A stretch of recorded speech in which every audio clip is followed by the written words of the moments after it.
let's uh, let's get this thing lit here. Okie dokie. So this is meant to be a practical guide. I'm not going to cover every single nuance of methods, but hopefully there'll be enough between what I'm presenting and your questions to help.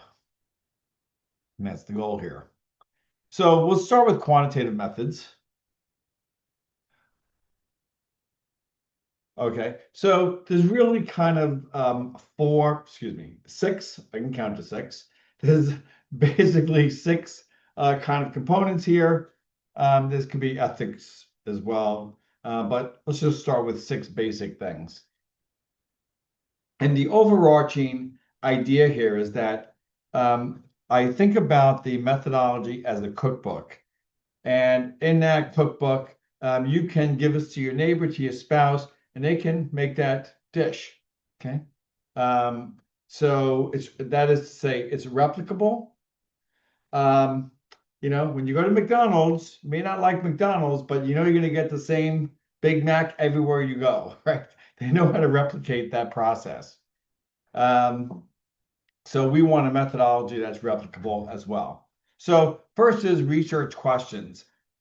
Research questions or study aims or hypotheses. Basically, we're talking about variables and how they're related to each other.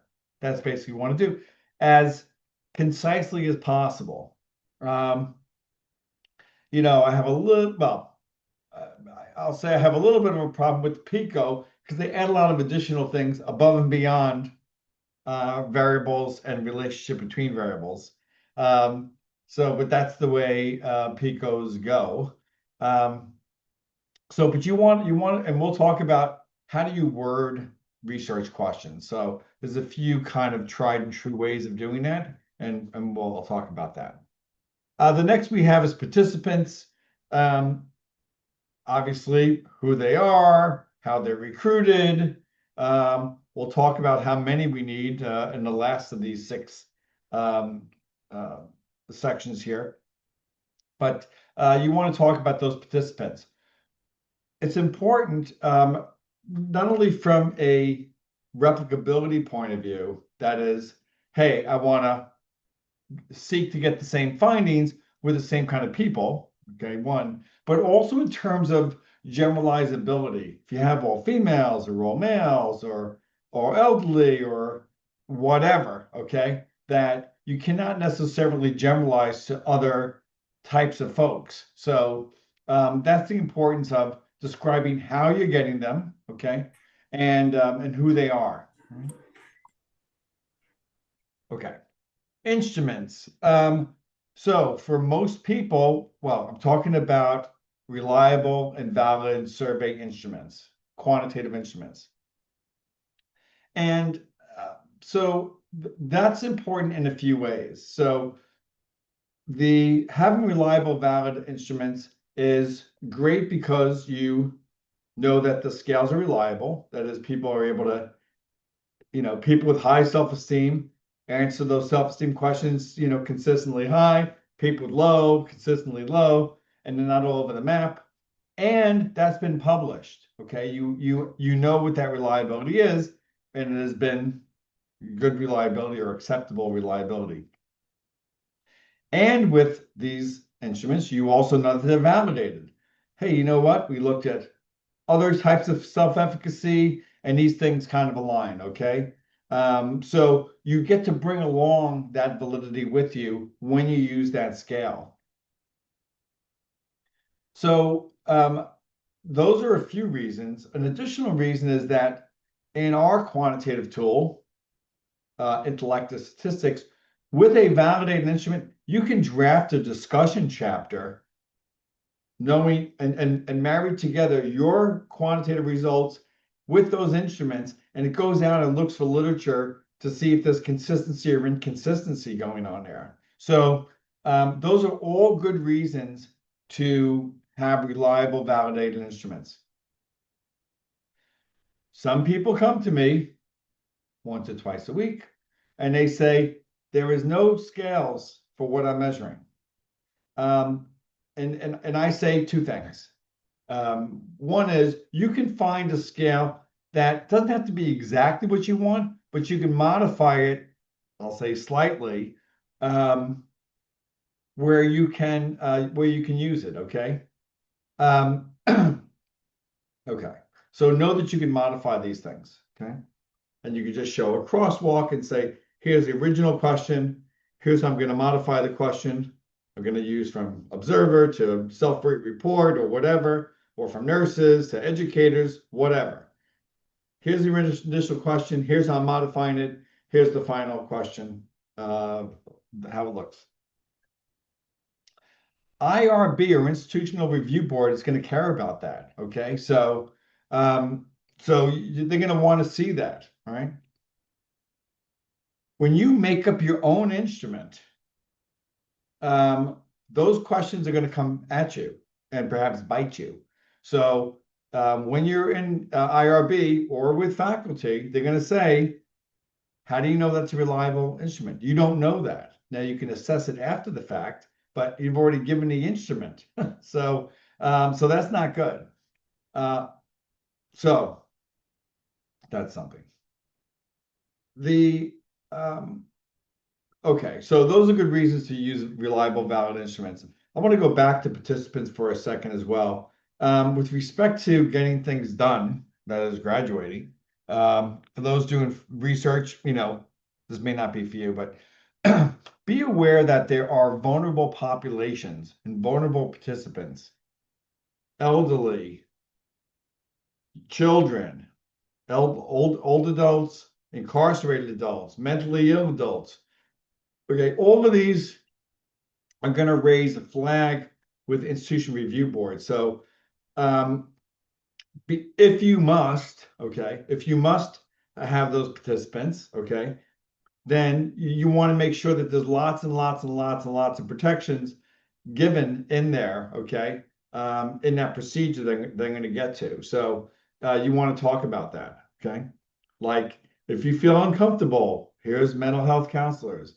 Here's my advisor you can talk to.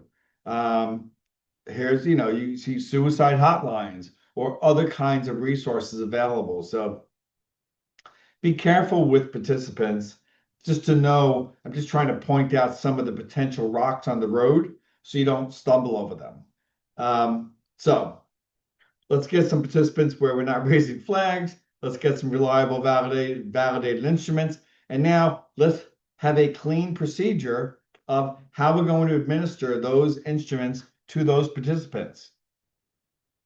What does that look like? Well, it starts to look like first we're going to ask for their consent. Okay. All right. So you have to have a consent form.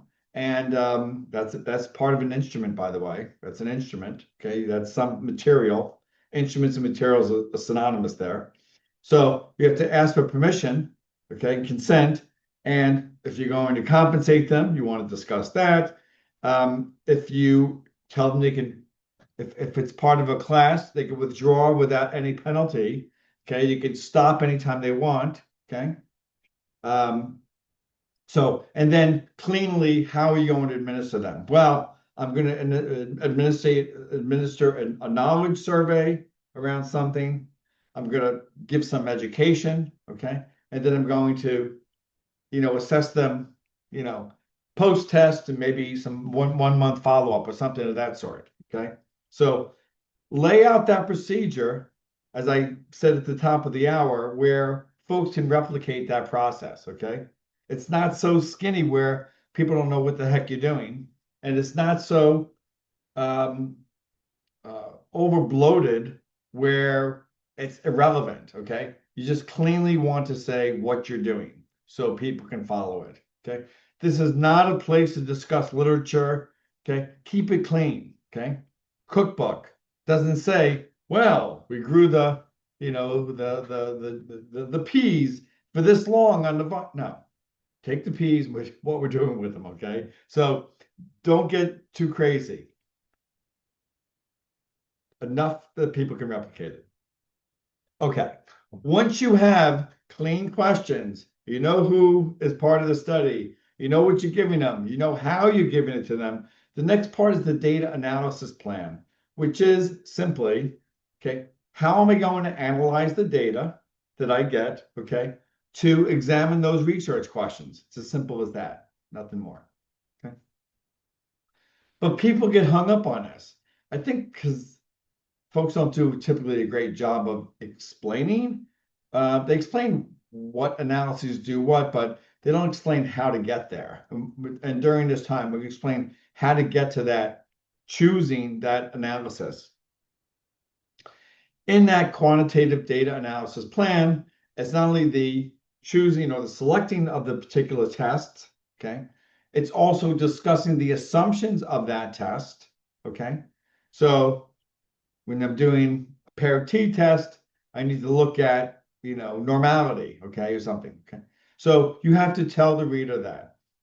Why? Because when I conduct that test, I'm going to be looking at that assumption, okay? That assumption, that test is based on that assumption. So you have to tell them that. The other part that I add in those data plans is really the appropriateness of it. Hey, you know what? Given data pre to post, and given that I have a scale variable pre to post, okay, t-test, paired t-test or match samples t-test is the appropriate test. So what is the test? What are the assumptions of the test? And why is that the right test? I think those are three great things to do. Okay. Next, we go to sample size. Now, someone may be asking themselves, why isn't sample size tied to the participants? Why am I going a few blocks down the road here to get there? So for these social science, behavioral science, health science types of studies, okay, the sample size is not based on the population, okay, all right, like all voters in the US or some darn thing, okay? The sample size is based on the data analysis plan. So if you have a paired t-test, okay, that sample size is tied to that. There's another nuance about effect size, that how easy is it to detect differences, but I'm going to withhold that conversation for the moment, just enough to say that the sample size is tied to the data plan. I just saw a study in the New York Times looking at immigrants. They were able to assess, believe it or not, they looked at or called and texted 100,000 people to get to, I think it was 1,200 people, 1,200 people, and were able to really describe the thoughts and feelings of, whatever, 12 million, 20 million immigrants. That's a different type of sample size, okay? Our sample sizes are based on the analysis. Okay. All right, let's carry on here. So the biggest challenge is typically the quantitative data analysis plan, or what test am I going to use? As it turns out, it's based on two things. How the research question is phrased, okay? Am I predicting things? Am I looking for differences? Am I correlating these things, okay? What is the language in that research question? And we'll talk about that. And the level of measurement of the variables. Very important. You must know, you only got three levels. You got to know those three levels, okay? Nominal, ordinal, scale. So, okay. Let me say something about nominal, ordinal, scale. Okay, I say it down the road. All right, so the language in the research question. So by talking about relating things, differences, and prediction, okay, those do lots and lots and lots of things. They talk about chi-squares, and they talk about correlations, and they talk about t-tests and ANOVAs, and prediction or impact is setting yourself up for 5 different types of regression. So the language of relationship among variables, differences on some variable by another, and prediction go a heck of a long way. And I'll talk about that, but those are 3 great words that you want to kind of keep in there. in your questions. There's, of course, many other use cases with very different types of analyses, but for most social science, health science, study aims and research questions, this captures quite a bit. Okay. The other piece of this is not only the verbiage, okay, the language, okay, relationship differences, prediction in the question, it also we need to know about those levels of measurement. So what does that look like? So there's 3 buckets of variables. All quantitative variables fall into one of these 3. Okay. Well, the first is nominal. It's a very grouping variable. I have a blue block and a green block and a red block. Okay. All right. And they're just labels or colors in this case, or males and females, or Republican, Democrat, Independent, or right, left, center, whatever. Okay. They're just labels to things. Okay. The next one is ordinal, which have labels, small, medium, gazillion, full gulp, or whatever it is, okay? So they have labels, small is a label, medium is a label, has labels, but they also have an order to those, okay? That small goes before medium, medium goes before big gulp or whatever. I don't even know if they're offering big gulps anymore. I haven't seen that. Okay. So labels and order, okay, that's the key thing. And there's lots of things like that, okay. Particularly like in age groupings, right? You have, some 18 to 28, 29 to 38, and so forth. But then you have 55 plus, 55 up to 105, okay? So once you get to that, it's labeled and it's ordered, but they're not equal orders because that age had that much bigger one. Scale, also called continuous, also called ratio, also called interval, have labels, 1 inch, 2 inch, 3 inch, have order, 2 after 1, 3 after 2, okay? But they also have equal intervals, okay, or equal volumes. So they each measure, a 1 inch interval, okay? You can do it with volume, 8 to 12 ounces, 12 to 16 ounces, and so forth, okay? But there has to be equal spaces there, okay? And different tests use different levels of measurement. That's the reason that let's go back. So we're trying to find out what is the statistical test, and we need the language, and we need the levels of measurement. Okay. So with those 2 pieces of information, let's take some types of analyses based on the language relationship and based on the type of level of measurement. So if I'm relating 2 nominal variables, okay,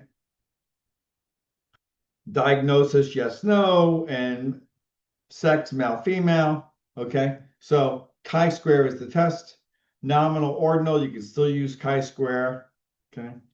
Once you get to ordinal variables, okay, what's the relationship between whatever, income levels and age levels, okay, Spearman, and so forth, okay. Once you get into differences, um, so well, in this particular case, are there differences on variable A running time, okay, 5K running time, by B, sex, male, female, okay? So if the B, sex in this case is 2 levels, male, female, looking at running time by male, female, we're in t-test world, okay? If you have 3 or more levels, male, female, non-binary, or X, have an X, then you're in a ANOVA world, okay? Scale by ordinal, same thing, okay? Ordinal by nominal, you're really kind of in the Mann-Whitney world and the Kruskal-Wallis world. And I'm going to show you a decision tree after this to kind of hammer this home a little bit. Okay. And then prediction, once you talk about prediction at all, everything is related to the dependent variable, the outcome variable, also called the criterion level variable, okay? It's not about the predictors. It's all about we're in regression land, and that regression type is based on the level of measurement of that variable, of the outcome variable. So here, when the outcome variable is nominal and binary, I want to predict diagnosis, yes or no, live, die. Okay, you're in a binary logistic regression. Doesn't matter about which of the predictors, okay? When you have a dependent variable that has three or more labels, red, green, blue, okay? You're in multinomial regression world. If the outcome variable is ordinal, we're doing an ordinal regression. And if have a scale variable, we're doing a linear regression. Or if you have more than one predictor, that's a multiple linear regression. So those are those are the types of regressions. Most of the time, we're into a linear regression or binary, okay? Logistic, that's what we're doing. And I think I want to just pivot for a second here to, so in intellect statistics, we also have a decision tree, which is kind of melding some of these things. So the decision tree in this context is about deciding which analysis. You can get a 7-day free trial.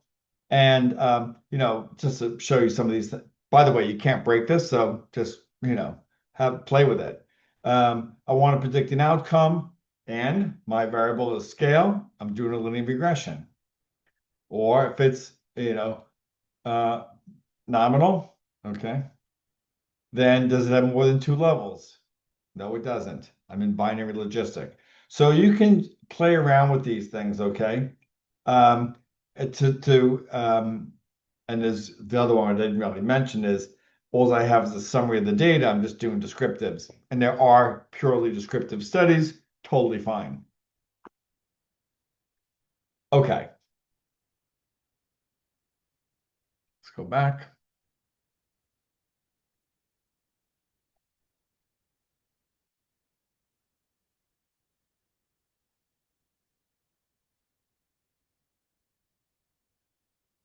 Okay.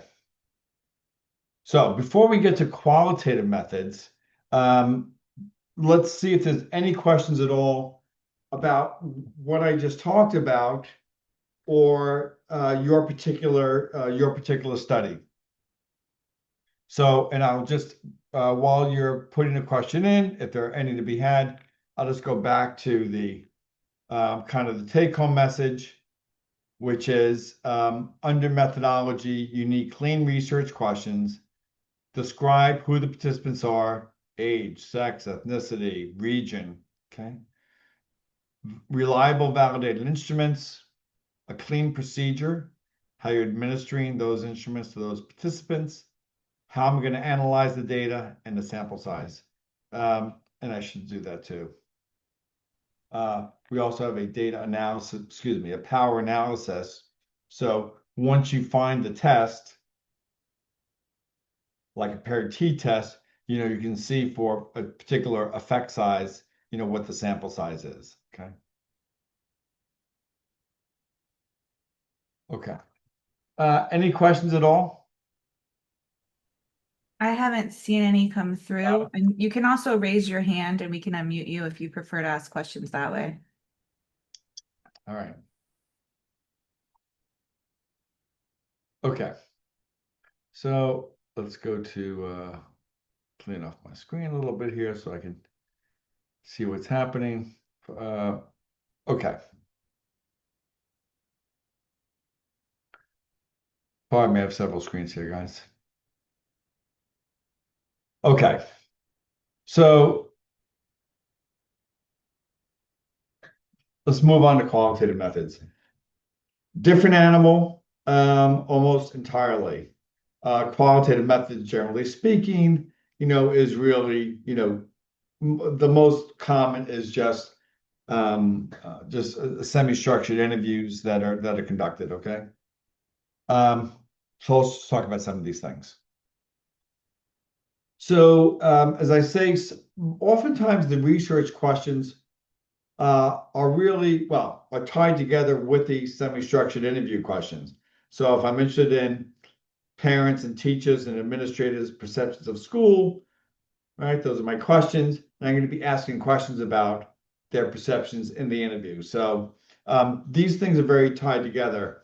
Contrary to the um, to, to the quantitative, we really want reliable, valid instruments. Here it's pretty open.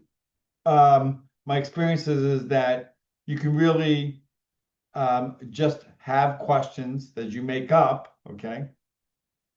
You should have someone reviewing them, someone with some knowledge about this, like, we're interested in aspects of schooling. You should have a teacher or a parent or administrator look at that to say, oh, yeah, those kinds of questions are getting at their experiences, for example. So you can make up your own survey, interview questions, have someone look at it, and they should be intimately tied to the research questions or study aims. Okay, participants, they should have experience in that topic. So if I'm interested in parents' perceptions of this school, they should have or have had a child in that school or have some knowledge of that. So your participants should be experienced in that, okay, in that topic. As I say, the instruments and the procedure often go together. Semi-structured interviews is the very common way of doing it, or it could be observations and notes around something. Okay.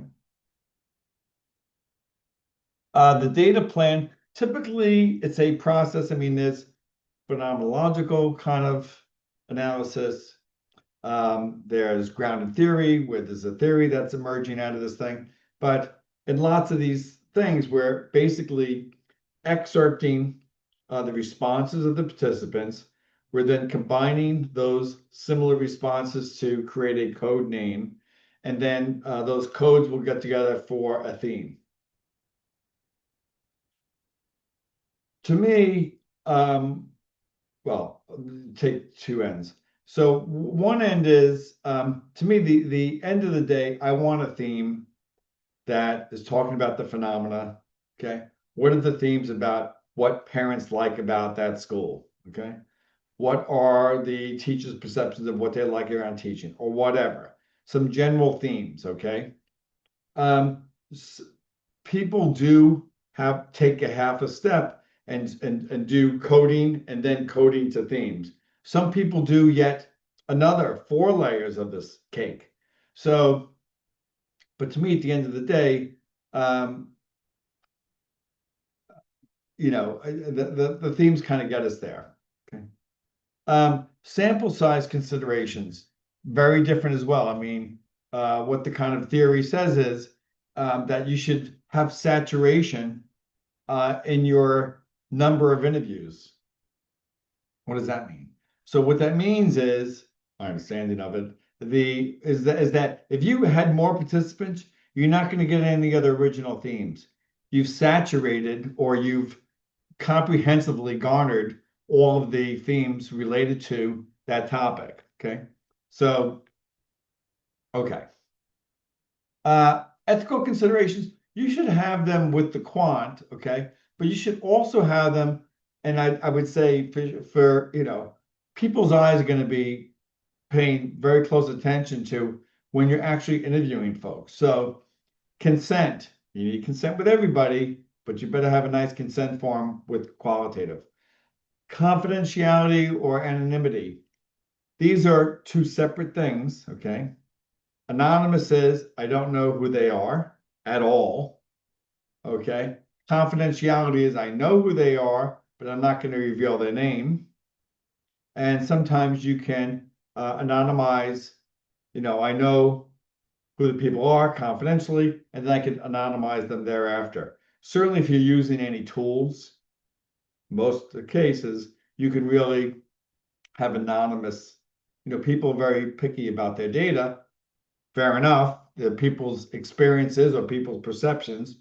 But once they're anonymous, okay, that I do not know Joe Jones, where he lives and what his cholesterol levels are, okay? So, all right, so as long as that's not happening, you're probably in good shape.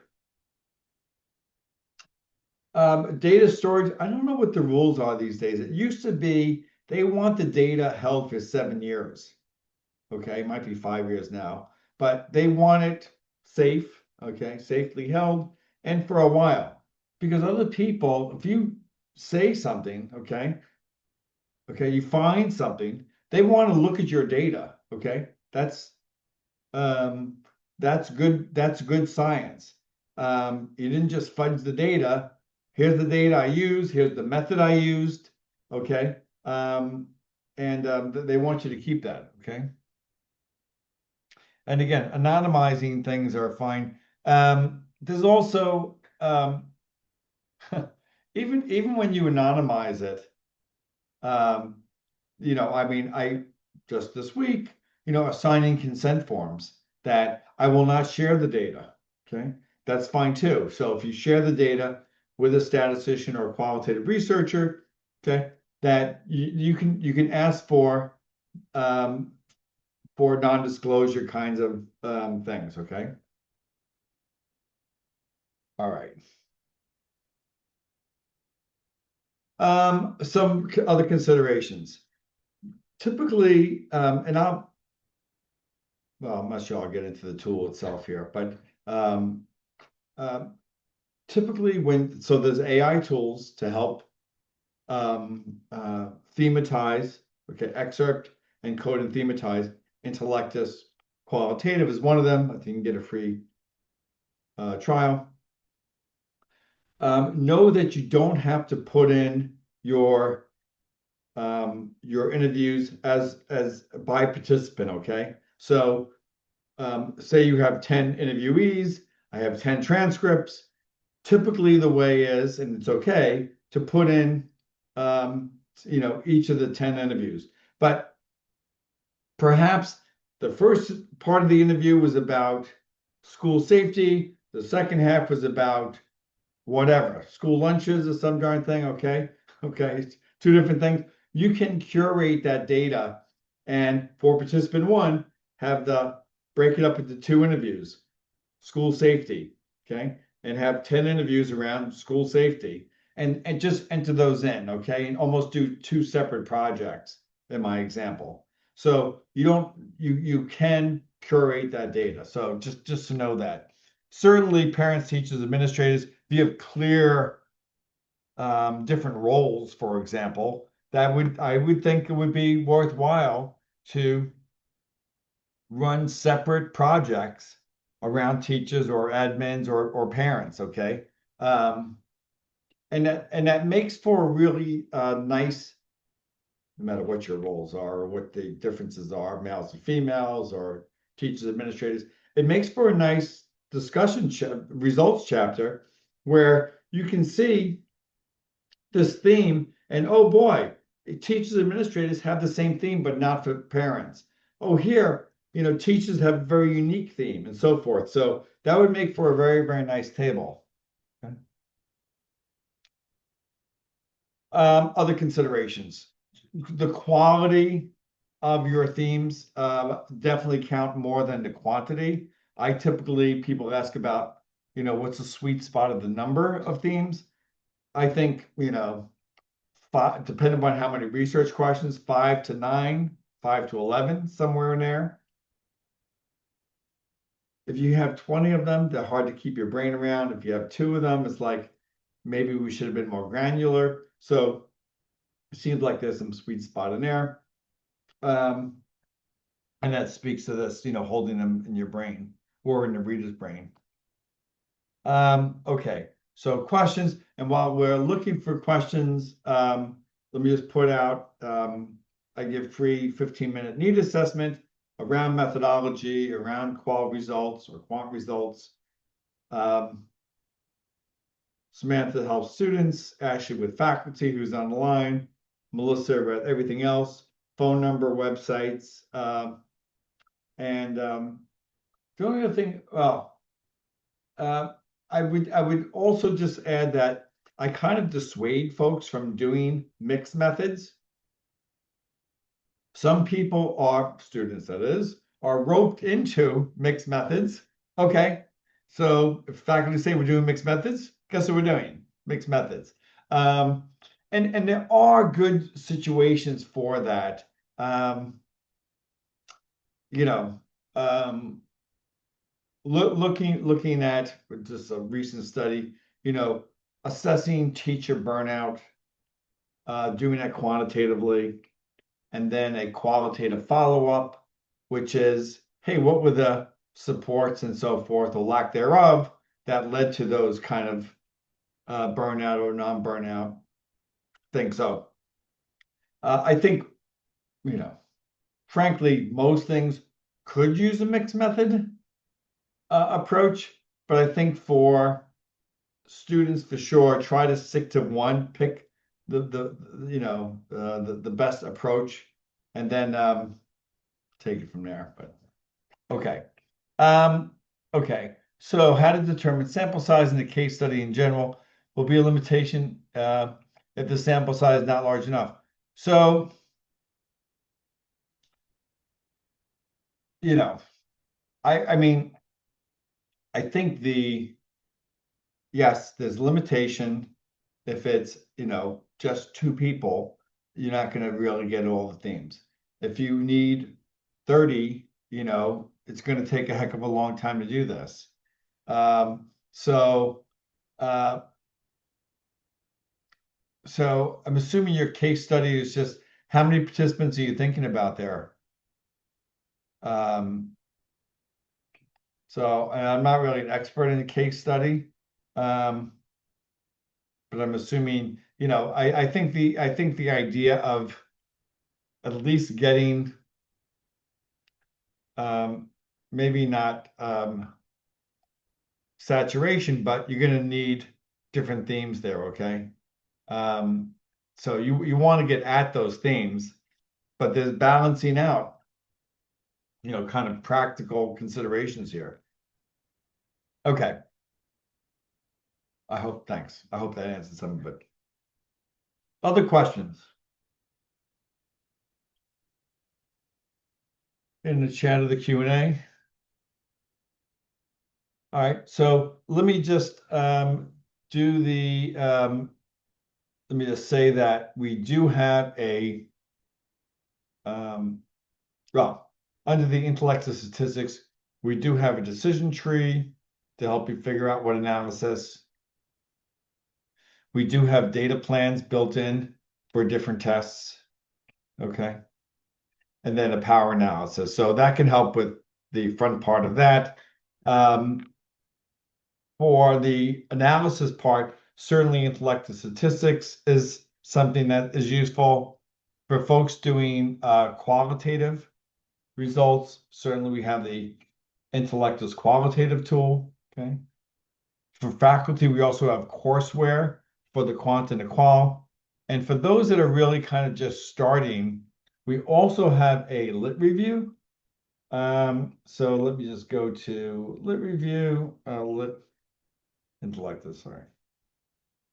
Intellectus. So we also have a lit review tool that can take your PDFs and really draft a literature review for you. So just to know that there's 3 tools out there. The quant and qual tool also have a discussion feature. Okay. And okay. All righty. Other questions?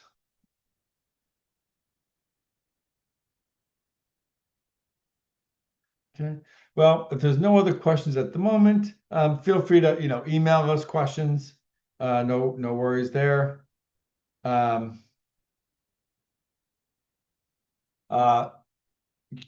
code for a quick consult. and faculty can see if I can help you with your own research. Students, happy to be another kind of set of eyes. And I think with that, I will just wish everyone a wonderful weekend. Thanks for switching up. I know we switched from Thursday to Friday, so thanks for that patience there. And stay tuned for other webinars, and please share these with other folks who may want to know about methodology or quantitative analysis and discussion, qualitative analysis, or a lit review. So with that, I'll say have a great weekend and thanks so much.